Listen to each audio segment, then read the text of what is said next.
engagement. It's pretty much well known. The what you're doing, refining, developing, but pretty far along. Today we really want to talk and have this as an interactive session on the how.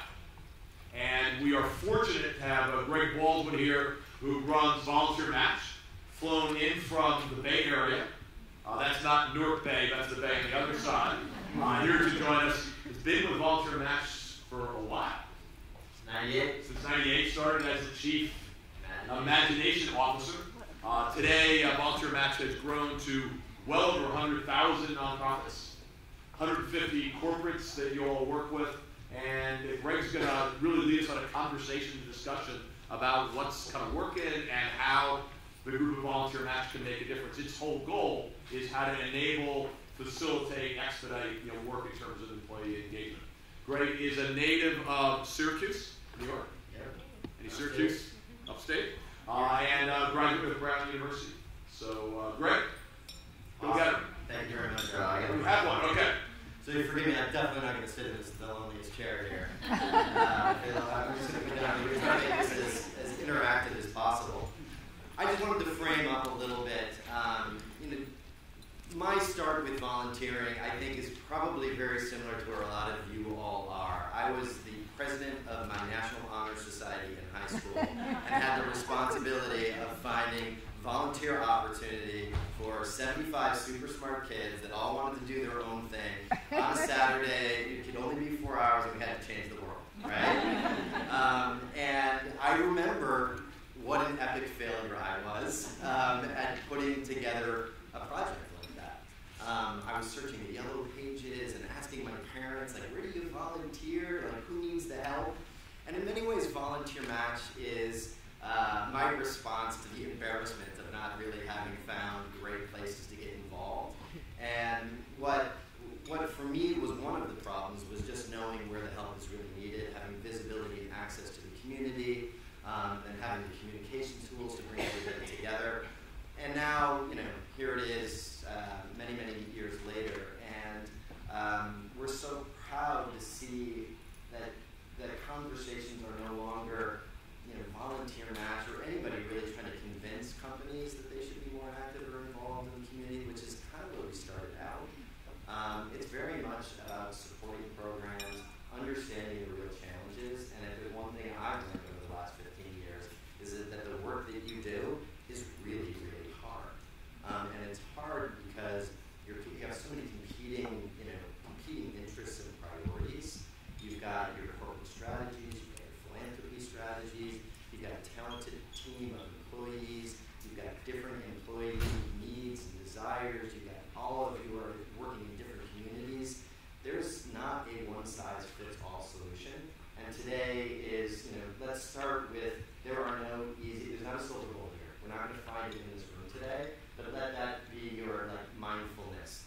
Get present with that, because there's lots of great tools, tactics, and techniques to run better programs, because there are definitely better programs and not so good programs. And sharing with each other about what has worked for your company is really what today's all about. Some of the barriers and then some of the success stories. And we've got a great group, so we've planted some seeds in the audience to make sure that we've got a good conversation. And I'm inviting all of you to share your stories and your challenges and some of the things that you've done to really help your program grow and succeed. This is not about the why, but very much about how, whatever the why is for your company, how you're executing on that, and how you're finding the balance between all these competing priorities to have a program that you're proud of, that's really giving back, and that is really adding value to both your culture and your business success, which is obviously the goal. So I feel this is a real honor to be here and listen to all of you. This is going to be more in the next 75 minutes than it probably will all year, so please get involved. There's a lot of stuff happening every day at a company. How do you make this message real and available and resonate with your employees? So that's one. We have Nandika from MetLife who's going to talk with us a little bit about that challenge and how she overcame it. Project a success story at MetLife. It's a really cool program, so we'll learn a little bit about that, do a little Q&A, talk about that topic. Second topic we'll talk about is really what getting behind the core engaged users. Every company's got some core of users that are die-hard, engaged, and then you've got everybody else. And one of the challenges is balancing kind of the business priorities and getting strategic and skill-based volunteering and kind of that side of the equation with the just how do you support employees that want to get involved in their own thing? How do you find that balance? KPMG is here with us, and Anne is going to talk a little bit about the success that they've had with balancing these competing interests, board position, skill-based stuff, as well as empowering employees to get involved in things that are important to them in the local community. And then the last piece, we have Deb from Dell, who's going to talk with us a little bit about their program and the issues of going global. Right, I mean, we've all got companies, not all of us, my company doesn't quite not global yet in terms of our employees, but many of our clients and many of the folks who are in this room today have a responsibility not just for America, not just for the offices here in New York, in DC, in Chicago, but across the globe. And Dell has a terrific program, and they've scaled it, and they're really trying to balance, all of the challenges of running a domestic program along with all the challenges of running an effective global program and some of the successes that Dell has had over the last couple of years in working on that. So those are the three big topics. Before I get started, just a sense of the room. How many people really have a need to scale their program beyond where it is today? Okay. At least we got some people in here. Right topic. You're in the right room. Some of the folks who raised their hand, what's the goal at your company, and how is it framed up? Is it participation rates? Is it increasing impact? Just quick from folks in the room. Utilizing our employees to their best advantage and recognizing that they have interests and understanding how we can match their interests with the interests of I'm sorry, I should go ahead. We're recording. maximizing employees' interests in what they'd like to do with some of the interests of our community and making sure that Detroit is a better place, but also understanding what are the corporate goals and making sure that we move the needle that way as well. Got it. And what, like the goals for this year, do you have a metric that you're trying to keep track of?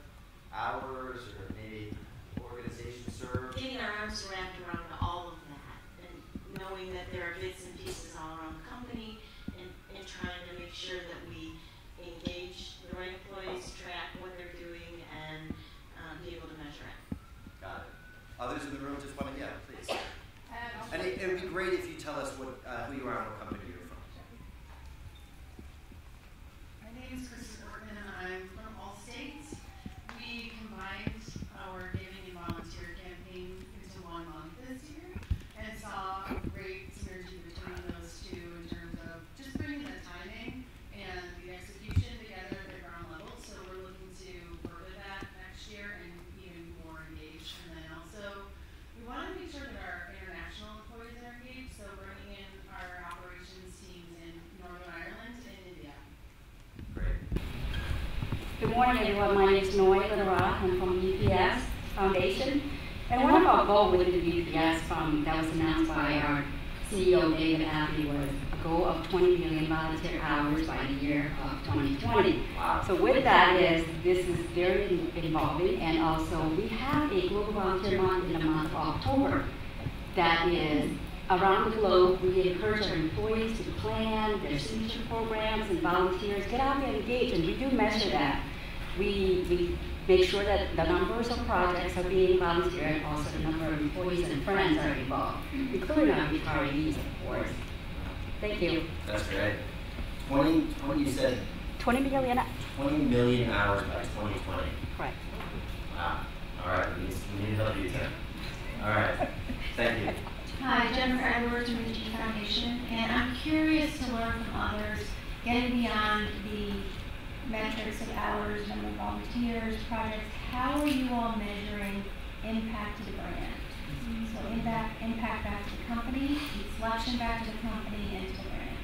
I'm very interested in having a conversation about that. Yeah, that's a good one. Put that up here so I don't forget it. measuring impact is definitely a challenge. So let's see if we can weave that into the conversation. All right, so that's a great place to start. And I think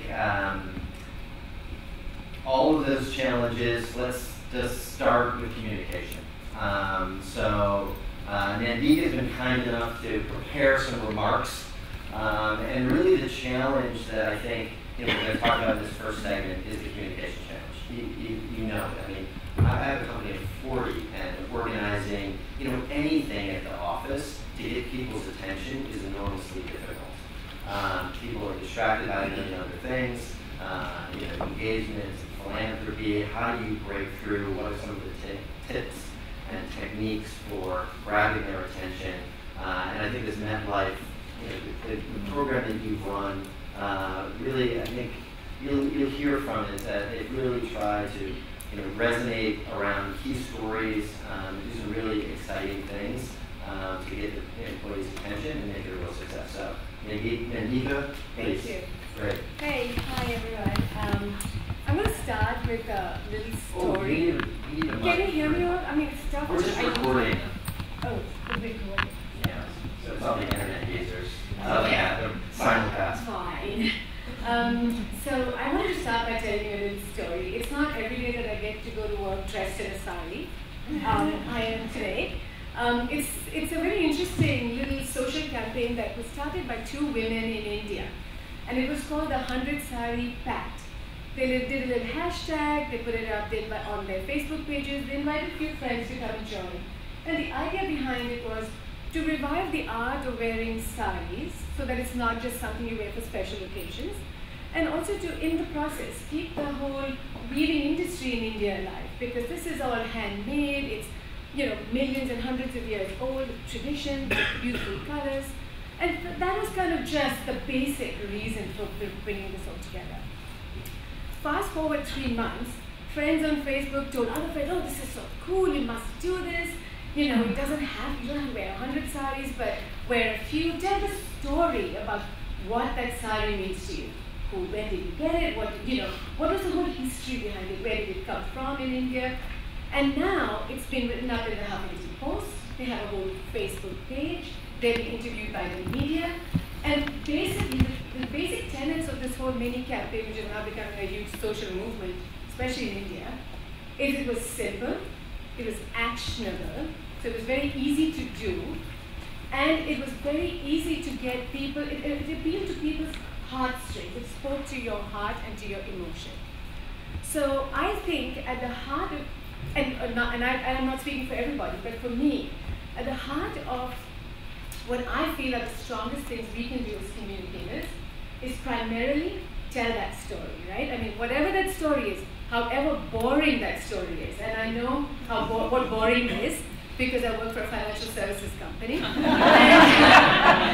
we have something that we just wrote down a strategy about a couple of years ago around financial inclusion. So so you can see my challenge right there. Like, how do you bring financial inclusion to life for your employees? How do you make that the brand? How do you have that impact the brand? Have the employees feel proud? And generally, because it is the corporate goal of the foundation strategy, we need to rally people around it. It's not like you can go out. Some companies do a lot of other philanthropic giving and volunteer activities, which we also do. But our primary goal is to bring people, rally them around financial inclusion, as one example of the foundation. So just the 3 fundamental truths, just to go back to it again. Be a storyteller, make it easy to participate, make it easy to understand, and the third, and very important for most global companies, be culturally sensitive. English is considered the language in which we do business, but it is not the language in which you engage necessarily your employees who are sitting in Japan, in India, in Korea, in Hong Kong. So you have to pick your battles, you have to decide. You can't, I know it's expensive to translate, I know it's a lot of work, it adds like 5 weeks in advance to your launch, but you have to pick key strategic programs that you decide are worth that effort. And the payoff is so much more than if you just went from like corporate communications in New York or headquarters in New York sending out a communication saying, hey, you guys, rally around this issue. We've decided that this is a good cause and you must get behind it. But unless you really make it something in language where they can read and understand exactly what you're trying to communicate to them, it's not going to be easy to get employees to engage. So just a couple of examples that I wanted to highlight with these three things with. So one was the piece about telling your story. And one of the things that I tend to do is to look across the foundation partners to see the low-hanging fruit, where we have the easy hooks, if you will. So foundation has a partnership with Sesame Workshop. And what is nicer than big furry animals? And I'm telling you, adults love them. People will line up to get their pictures taken with Elmo or Cookie Monster or anything like that. And Sesame is a part of our financial inclusion strategy. The Sesame Workshop is a program where the foundation is working with Sesame or is partnering with Sesame to build financial education curriculum for children. It's going to roll out in 10 countries. It's going to be culturally sensitive to the norms of that country. So how do people interact when they talk about money? Not every culture is the same. And the way we are going to bring that to life, and we've done it successfully with launches in Mexico, Brazil, and India so far, is that we have our senior managers interact with the Muppet. Now, most senior people will be like, oh, I'm Everybody doing got that. Managers, Muppets. That's right. And we have Snoopy too, so that helps. But you have to, I think part of it is to get that our senior managers comfortable with the fact that the way that they are going to come across as being human to employees, and the way that message is going to resonate with employees is by just making it a little lighter, a little bit more fun. And so we did that with our Chief Human Resources Officer. And in every country, we've done that with the general manager. And it's a 2-minute skit. It's like some, Cookie Monster pops up and says, "Me want cookie."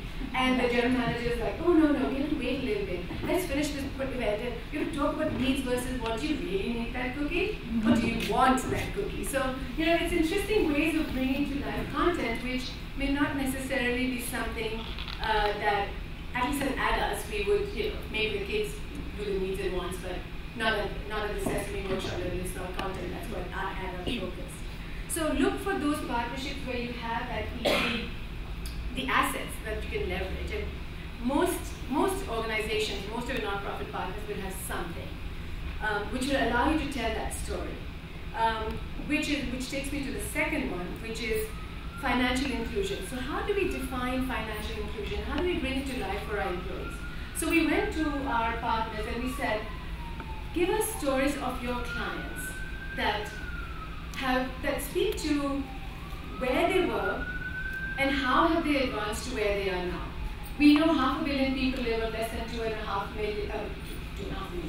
$2.50 a day. They're bringing their story to life for our employees on their intranet and choosing the clients from across the globe, from the States to EMEA to Asia, and telling that story from the client's perspective with an underlying messaging about this is what the foundation believes in, this is what we do, this is how we define financial inclusion, without giving them sort of the legal mission statement on it, which you'd be cross-eyed and asleep in like 3 seconds. And lastly, talking about cultural sensitivities and translations. At MetLife, and I was at Citi for 10 years before that, and I have some Citi colleagues here as well. MetLife, I think, more so than Citi perhaps, and it might have changed since I've been there, really strongly believes in this concept of translating. So any major announcement is always translated into 9 of our standard languages. And then I have a regional communications person in EMEA who will want it in an additional 12 languages. Because he really believes that that engagement of trying to get from the 2 to 3% to the 5% does not happen unless it is in language, unless people can truly understand what you're talking to them about. So I think it is really important to the extent that you can, and you have the budget to do so, at least pick some of the big strategic announcements around your volunteer efforts, around your employee engagement efforts, and you will see, I think, that uptick in engagement for sure. I've seen that hugely at MetLife. And I think The only other thing I would say is that employees love to see themselves on the intranet. They love to see themselves in their newsletters. So, pick a champion of the week, a champion of the month, pick an initiative where employees have gone on to volunteer, and you have them come back and upload pictures and write stories about what their experience has been, and share that widely. And if you have the opportunity to include social media into your internal communications that we have in MetLife, we can share, we can like. Huge. People love that. They share it with their networks, and then you see the likes and the shares, and oh, I'm so proud to work in MetLife, I love my colleagues. And the general pride from employees and the general uplift for being a part of this great company that's doing so much good is actually wonderful, and kind of offset some of the other negative stuff.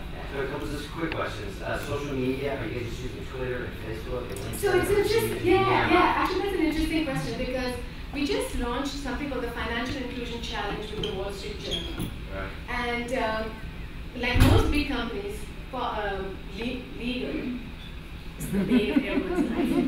I don't know, they're lawyers, I apologize, but it is tough to deal with legal. So we're not allowed to let our employees just use Twitter or Facebook as and when they want. I mean, there are lots of restrictions and rules that say, are you sure you want to post this? And the minute you have things like that, people are not going to post. So what we did with this inclusion challenge is we created an internal Twitter page. So that's worked really well, because it's controlled.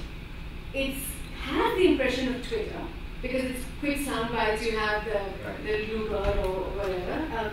And it gives the people the impression that they are sort of tweeting, but it's all kind of controlled and internal. We just tried it out in Asia recently, this last couple of months. So it's not really Twitter. It's not really Twitter. It's an internal, yes. It's Twitter-like system. Exactly. Interesting. Yeah. That's a big challenge. I've never heard anybody. And it works really well. That's really cool, because I know that most organizations are like, I can't use all these social media tools. Right. Yes. Just kind of work. And one last quick question. So I get the big idea. It's like financial inclusion, a little bit dull, but we bring them up at senior management, creating a real environment internally, which is all kind of aimed back at the employee base. Were those things also released externally, or that's just for internal? Right. So so it's interesting because it differs from country to country. When we launched it in the US, we had it only as an internal employee engagement program. But when we launched it in India, the environment is a little different. They wanted to invite senior government regular government officials. So that was purely external media event. And so we had the Muppet, we had the CEO of India, and all the regulators and whatnot, and he did a little bit of like, oh no, we want cookie, and we were like, no, not yet. So, and it went on really well. I mean, I think we got a fair amount of coverage. And it looked good, because Sesame is such a great brand. Yeah, that not everyone's going to have that much communication source power. And then the last thing, what were the employees invited to do? Like, how did you structure the volunteer opportunities associated with this? Yeah, so with Sesame, it has been a little bit more challenging than with, say, a Kaboom or a Habitat build. That's easier. You're out there and you're building, and it's more immediate. With Sesame, because a lot of their curriculum and a lot of their tools are all online, we've tried to figure out a way where we can get a group of employees to go to a school or a Sesame community where Sesame has their workshops to volunteer and mentor young children. So it's not been as easy to structure, but it is something that we are working on. But of course, at the event, it's not the event is not the volunteer piece. It's that that we should take them and that kind of stuff. Right. But afterwards, we are trying to get little groups of people who are going to mentor these children. Great. Other questions for yes? I just had a comment. And we have microphones in the room, and we are recording this, so we'll try to get you one. Jennifer Quinn with PSCG Foundation. Recently partnered with Sesame as well. Oh, right. We do Kaboom and Habitat, and I see the difference. And one thing we've been doing is having employees help when we tables. So we have a disaster relief app for children, and what we do is we have the employees go out to different festivals and family events and things like that, and kind of man a table, so to speak. So we have a banner where you can take a selfie with Big Bird, and then you put the information on bookmarks. The employees can help you out with bookmarks and it's the app. And That's how we That's engage amazing. employees around Yeah. assessment. Oh, that's really cool. It's been working. People are really excited. Yeah. Who does exactly? Who doesn't love Big Muppets? Bird. Yeah. Other questions for Nandika? Yes. So, Rachel Wright, AT&T, Esther Lee, is Oh, in yeah. that. Can you talk a little bit about how the work that y'all are doing in the financial inclusion, how you are tying that together with brands? I know she does a lot of great work in invigorating and really accentuating the brand. Yeah, no, she's phenomenal. So she's just joined us like about 3 months ago, and so we hit the ground running with a whole lot of brand, sort of just a relook at MetLife's brand purpose and value statement to see how that aligns overall with where MetLife is right now, not who we were 150 years ago, but where we are now and what the future looks like. And the interesting thing about what Esther's doing, which I think has been a great move forward for those of us who are in the corporate social responsibility realm, is that she's actually invited us to the table. Because she sees the value of what CSR can do for the brand and for building the reputation of for MetLife. And she really and truly believes that the storytelling that we, and it is just, I mean, the content is there, but it's the color around all that we've done in 150 years that is really resonates in marketing, it really resonates in social media, and she sees the value of that. So she's kind of has had us at the table to talk about how what we are doing in sort of corporate responsibility, financial inclusion sphere would ladder up to the overall brand promise. And she would take all of that input into this and will sort of present her vision, if you will, I think in the middle of June to the company. So, but she is very, very conscious of it, which is great. I love that. That makes a difference. A huge difference, huge difference. Last question, great. One question, Kristen from KPMG. Back to the kind of clearing through the clutter. Did you measure kind of a difference between announcements or programs that you've announced to your employees in one way versus kind of the outline, and have you been able to kind of look at, the response rate? So, in any given day, there might be 10 or 20 different announcements that might come out to an employee. Right. Again, kind of getting back to that clearing through the clutter. Right. And the only measurement I can give you is data that we have from our intranet site.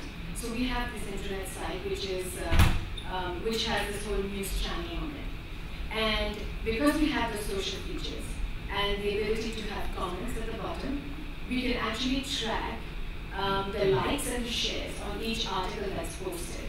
And the interesting thing that we have seen is that of all the announcements that go out, anything related to CSR and the foundation performs far above average to anything else. So the standard open rates or engagement rate is about like 2 to 3%. For the foundation and CSR, it's about between 5 to 7%. So a big jump, because it's not, I mean, you can't blame HR. You have to do your performance development, like who's going to rate that 500 times, right? but if you have a good client story, then people will share and they will say, oh, I'm so proud, and the Nepal earthquake really made a huge outpouring from across the globe. Because people just felt that, we did a matching and we donated $250,000 towards disaster relief, and that really got employees energized and proud, and there was a lot of uptake on likes and shares. And so that's the only measurement I have. I don't have it for anything else, but yeah, it does well. It does well. So Nandika, thank you for sharing. Thank you. That's awesome.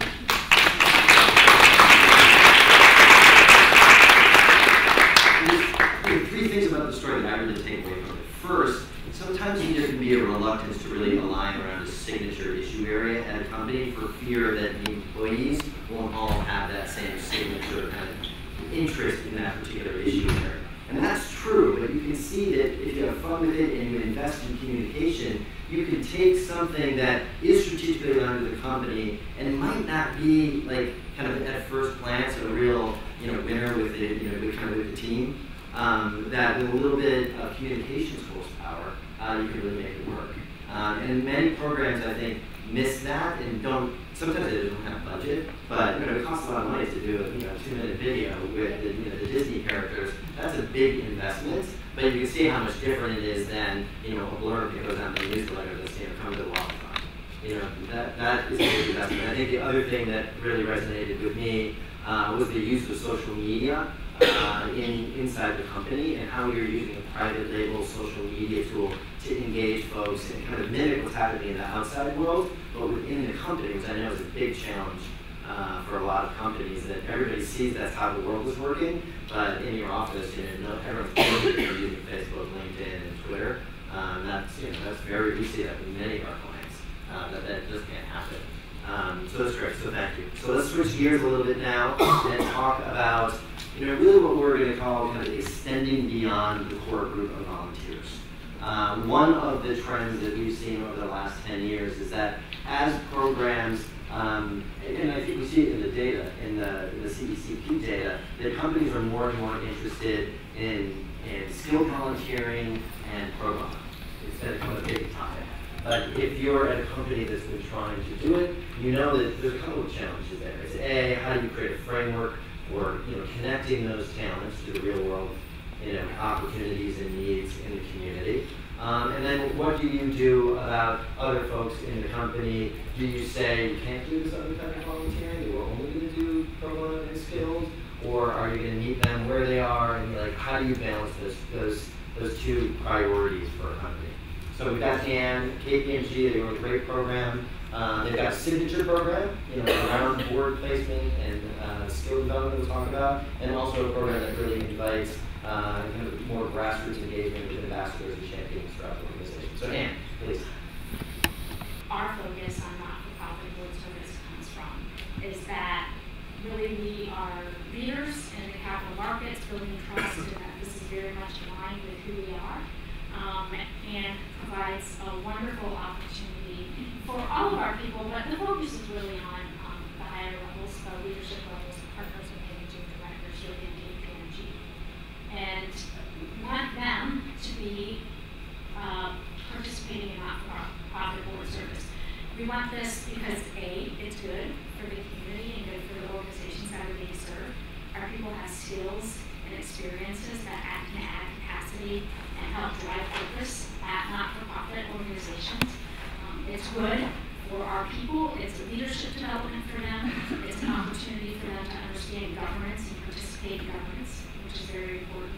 And then finally, it's good for our firm because it is expanding our network, expanding who KPMG is, and creating greater visibility in the marketplace. So to that end, we are first communicating around this and why it's important. Second, we are providing training and awareness to our people as far as what it is, what it means to be on a not-for-profit board, helping them understand how their skills translate into actual service and why they would be highly sought after individuals. And then in the individual markets, they're working on identifying opportunities. So that's from one side. From the other side, then, recognizing that we are working all day and that volunteering might mean more than just being with our colleagues. It also involves our family, it involves our friends outside of work, it involves our retirees. KPMG has developed the KPMG Family for Literacy program. Aligns with our desire for there to be a ready workforce, and it starts with the ability to read. And what could be more fun and interesting, well, other than Fozzie Bear and Kermit the Frog, than being able to spend time with youth who do not have the same economic opportunities and providing them books and reading. So through our KFFL program, we provide opportunities to identify books, distribute books, and read to kids in school, and we are providing books then as a part of that activity to economically disadvantaged youth who probably do not have a book in the home. So something that is easy to do, I can bring my family and friends, and it's part of how we are addressing the issues of the employment pipeline of ready workforce. We started 5 years ago, 6 years ago, with a handful of offices that were participating, and now we have almost all, if not all, of our offices participating. So that's how we came at volunteers on the other side. That's great. Quick questions to the room. Other folks struggling with family and friends issues? People, yes, they want to be included, or companies saying, no, that's not part of your program? How many people welcome outside family, friends in the volunteering program? Any companies that are discouraging it, or they just want it to be employees? Yeah, maybe comment on that. Is it just about being a signature program, or? Hi, I'm Rita Ortiz from Travelers. When I have employees that are volunteering for, let's say, a habitat build, and they ask about inviting friends or families, I encourage them to have their friends and family go through habitat.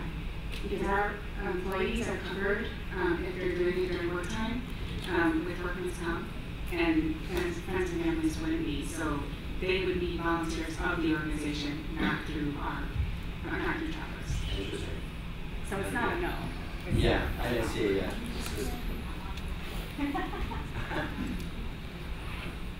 Questions? Yes. Well, I was just going to build off of that. My name is Alice Davis. I'm with Mitsubishi Corporation Americas. I think it kind of depends on the organization that we're volunteering with. There are times we volunteer with New York Cares, and a lot of the employees like to bring their friends and family. So I try to find a family-based project. There are some that support it, there are some times that don't. And most times, the ones that do support it are during the weekends, not during the week. If we have a volunteer project that happens on a work day, then families are encouraged to sign up. So Ann, I wanted to follow up on a question, and we'll get right back to you. Let's talk just a little bit about the kind of the pro bono and the board placement. You know, if you're not passionate about it and not willing to give and participate on your own, then that's probably not a good match as well. We want to serve in the local communities where our people are in the community, are serving clients, etc. And each of our offices has a framework that they've set up. Sometimes they're looking through United Way. Sometimes, you know, I know some of the offices where that person is just so embedded, or the team is so embedded in the community that they come to them. Not only for people from KPMG that can serve, but do you know anybody at this company or that company that can serve? Does it show up on employee reviews, like board service? Is there a framework for winning praise and advancement for serving on board at KPMG? A really good question. I think it's increasingly becoming one of those things that is, particularly as you move up through the organization, that this is what we expect of you. And it starts with the tone at the top. You know, our current CEO, is just one of those things. And being a company that is business to business and that we need to interact with business leaders are also serving on board. So it's just a really important connection point for us. There's a business in there. Follow-up questions? Yes, please. Hi, Carly from Praxair. My question is that while we do encourage family members to participate in programs and volunteer events, how do other companies view that when they talk about data and statistics? Are they including those other volunteers in their statistics, not just employees? Does anyone want to admit to including them? Maybe I'll take this one. I know from experience that sometimes data gets a little dirty. Sometimes like a company won't have a system to really differentiate all of the hours. But I know like none of the companies that we have are like secretly trying to pad their numbers, with family or friends. And in some companies, I think what's even a bigger issue at many companies is an internal conversation, both with the employees and the management, as to whether or not someone volunteering over the weekend or at school after hours and not part of the how do you, like, do you have to differentiate that from other activities? And I will say that most of the companies that we work with really just say, hey, we're just trying to keep track of where our employees are involved in the community, and it all is contributing, you know, to the greater good. And there's not, and there are some companies that are only counting kind of the flex time or the time that they're kind of on the clock. But as a rule, most organizations are hungry enough to just get people engaged that they, you know, if they're out in the community, they really want to, you know, really applaud and appreciate and recognize that. And you know, kind of as a company saying, we really appreciate the work that you're doing. You know, it's good for the company. You know, it's good for the community. We have a lot of employees who are engaged in weekly programs, particularly STEM programs, that they can give up to an entire semester, like an afternoon. So it could be like 30, 50 hours. Wow, that's great. How about, let's do 30, where are we, 50? What's the bidding at? All right, 50, 60? We're days. At our company, they give 5 volunteer days, but it's generally used most times for, there's an organization we partner with, Earthwatch, so they go on these excursions. Oh, so cool. 5 days is included in that. But they're also, of that 5 days, if they don't participate in Earthwatch, they can take a service day for maybe 9/11 or Martin Luther King Jr. weekend day. That's great. And so just so you know, we walk the talk at Volunteer Match. I give our employees 1 day a month. So that's, well, that's, I feel like our conversation, nobody takes me out. So, like, I have my own little, like, I'm at Volunteer Match, and actually, I'm struggling with the same issue. It's like, we have maybe 25% participation, you know, towards that goal. So we actually were working this year on how we get better organized to kind of increase that. Yes? Running the Legacy Foundation. It's interesting with how people are recording this because we currently have a separate tool and finding, you know, big employees are telling us it's just because they're making them do more work. That's a whole other session. There's nothing harder than, you know, the administration of a program. I think some of the strategies are Dollars for Doers programs. Some folks, you know, take time off or do flex time. You got to kind of report it out. Does anybody use their whatever their time and attendance system is, where you would choose? You took a bereavement day, a vacation day, a bereavement day. Does anybody have a volunteer day listed in that tool? Interesting. Yeah. Thank you. So yeah, we'll follow back up. That's a big conversation. All right, well, let's thank Anne.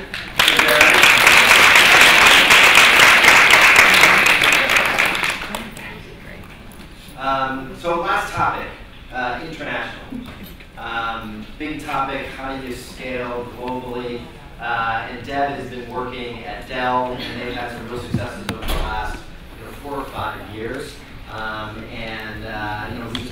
seen some quick data on the success of the program involving Asia Pacific and Latin America and the Americas. And Dell has terrific participation rates. So tell us what your secret is for global impact. I think the first thing I'd say is there is no secret. There's a lot of hard work, and we're certainly on the journey with everybody else. But this particular journey really started in 2008 when we had the opportunity to look back and reflect on all of our strategic programs. Where do we want to prioritize our giving? How do we want to work with the communities? And I have to give a shout out to Margaret. So a shout out to Margaret and to CECP generally, because in 2008 when we started this strategic review, one of the first things we did was I was brand new job is come to CECP. We're blessed to be connected. And they really helped us look at the data in the industry. They also helped point us back to the data within our own company, and we realized a few very obvious but sort of changed items on our agenda, which is one, that our employees were now more than 50% outside of the U.S., and yet a company like Dell that started in Austin, Texas, in Michael Dell's dorm room, was still very focused in Austin. We'd expanded to other cities in the U.S., but we had really not realized the incredible global growth of our company, or at least we certainly hadn't realized that within our community programs. And we also realized, as we talked to executives, which is another thing they suggested for us to do, that there was this really important link that we needed to make to the core of who we were as a business and as a company. And one of the things Dell, we think of ourselves as giving people the power to do more. you know, we're open source, we're about what you want to do and giving you the technology you need to use it the way you want. So that really made us reflect a bit about how does that operate in our giving space. So what we really did was set kind of two fundamental pillars for ourselves around communities. One was that we wanted to make our programs going forward from 2008 on as global as possible. We wanted things to, if we were going to do it in the US, we wanted to be able to offer it everywhere as much as we could. And we really wanted to make it open to what your passion was about, right? It can't be about us, it needs to be about you, our employees. Where do you want to give? What excites you? At the same time that we were doing that, we were also coming up with new priority areas, and we were focusing all of our giving. We were beginning to collect all the giving data that we had from around the company, which was very dispersed, and all the volunteer hours.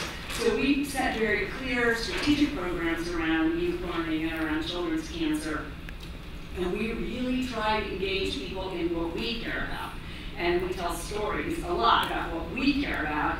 And we motivate you in lots of ways through our employees to care about what we care about. But we reward you for volunteering anywhere you reward. So what this has driven, let me give you some numbers and then I'll tell you quickly the how we've done it and sort of where we are on this journey. But when we started this back in 2008, we were at 42% of our employees volunteering based on our data that came from lots of sources. And today, with one tool and one way that we collect data around the world, we're 66% volunteering. And the number that I'm most surprised and happy about is that the highest volunteer participation rates are outside the US. So 68% of our employees outside the US volunteered last year. It was really like about 45% in the US. So US was the lowest. Latin America next, EMEA next, and APJ at the highest. So we have a lot of competition going on about that. Now, I would say that the number of hours volunteered in the U.S. is much higher than anywhere else. So, you know, that has to be kind of weighed in.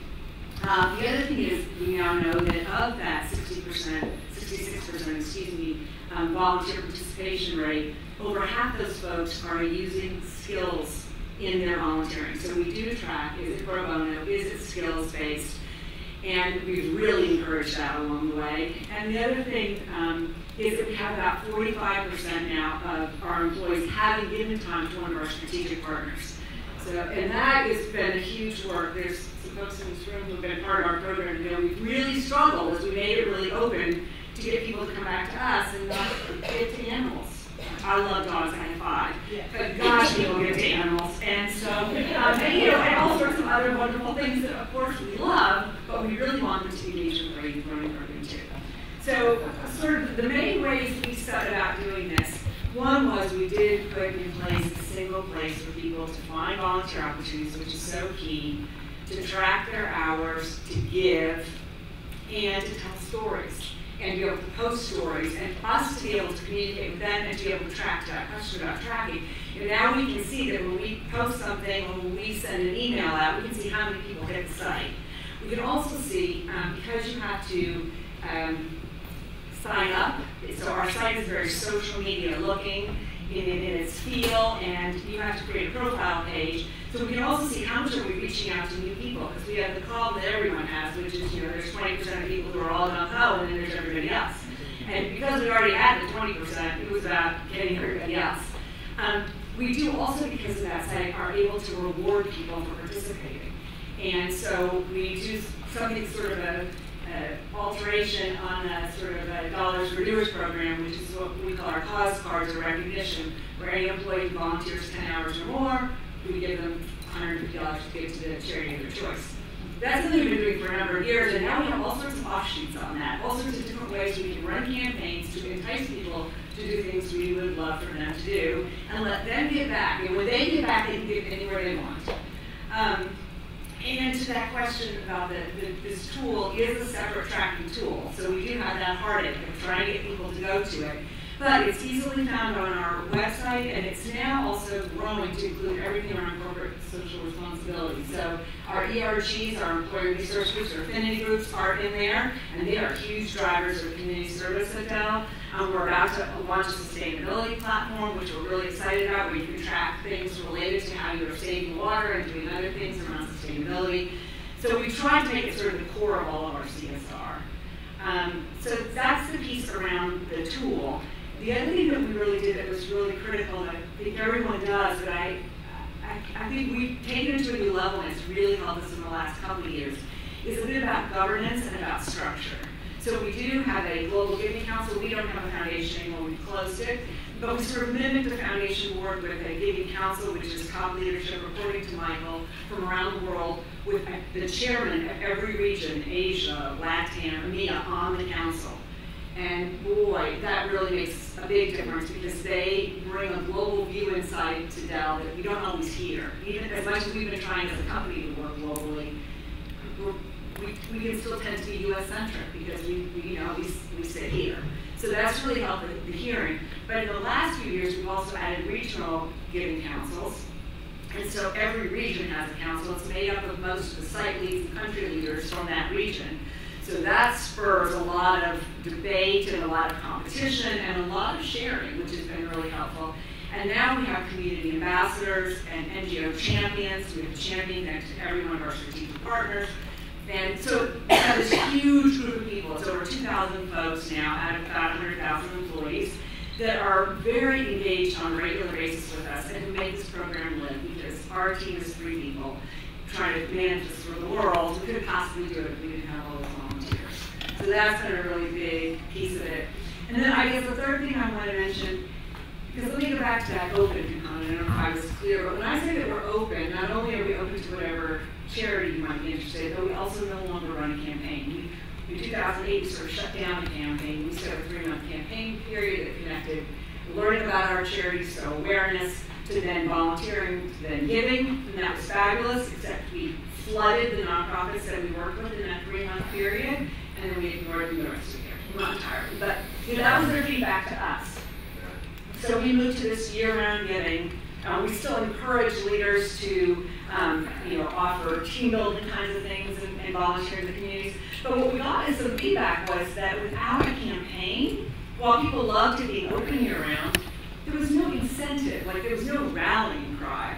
So we have gone back now to a full calendar that we've had for the last couple of years, where almost every quarter there's something. And we found that keeping that consistent, so we have the Children's Cancer Care Walk aligned to that color. We have something around youth learning that we do now called Ignite Youth Learning. It's the month of May.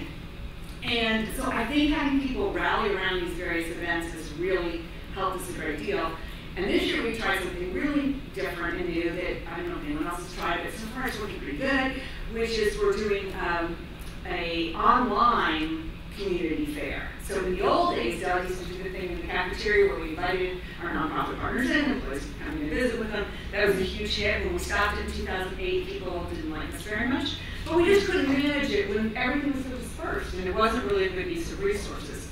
Well, now this month we've been doing it online. So Monday, Wednesdays, and Fridays at 9 in the morning and 9 at night, we get on phone calls. We have our 65 nonprofit partners from around the world, 16 countries, getting on in sets of 3. And we have an open web call that's available to any employee at Dell, and we broadcasted this out. So sometimes we have 40 people, sometimes we have hundreds of people.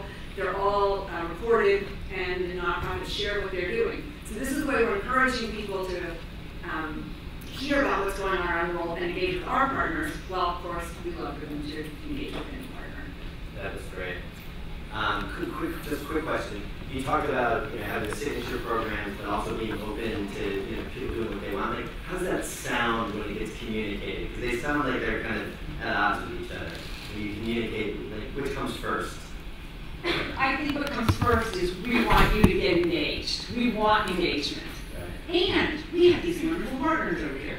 So it's that kind of a thing. That's nice balance. Other questions for Deb? Yes, please, in the back. So the tool you use, is that internal or external? If it's external, what is it? Who do you use? It is an external tool and it's your cause.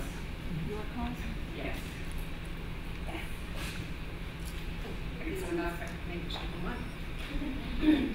We started talking about the switch from the campaign-oriented model to your own giving, which is something that we've considered, and we're being candid about the fact that you did see that loss of rally cry. Did it impact your numbers? And then in terms of giving, and then when you went to the 4 kind of mini campaigns perhaps throughout the year, did that restore your numbers, or maybe talk about that, or is that no longer the goal? Is it just to engage on different issues? That's a great question and a great point. You know, the devil's in the details here. So Adele, we don't talk about giving. So we do have significant employee giving. We match up to $10,000 a year. We love people to give. We never talk about it, and we don't campaign around it.